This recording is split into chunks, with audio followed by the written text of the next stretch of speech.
வணக்கம். அதாவது இந்த ஆட்சியை தக்க வைக்கிறதுக்காக நீங்கள் போகிற ஆட்டம் இல்லைங்களா, அது ரொம்ப மிதமிஞ்சி இருக்குது. இந்த நானும் ரவுடிதான் படத்தில் விஜய் சேதுபதி வந்து நயன்தாராவை காப்பாற்றுறதுக்காக பணத்தை அப்படியே அள்ளி போட்டு எடுத்துக்கிடுவார் தெரியுமா. அவரும் திருடிட்டு தான் வருவார் ஆர்ஜே பாலாஜிக்கிருந்து.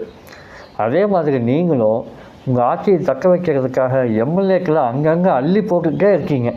இதுவும் ஒரு வகையில் திருட்டு தான். குதிரை பேரம் அப்படிங்கிறது திருட்டு தானே. நேற்று இசக்கி சுப்பையா அவர்கள் வந்து ஒரு பேட்டி கொடுக்குறாங்க.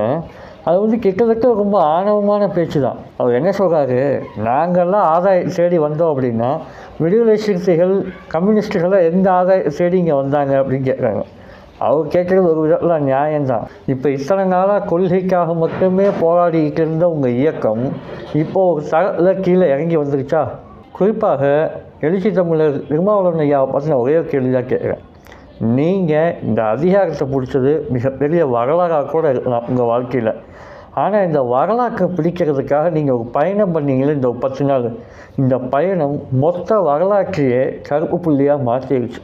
உங்களுடைய எழுச்சி மீண்டும் கொள்கையை நோக்கி திரும்பும் அப்படின்னு நான் நம்புகிறேன். பார்ப்போம்.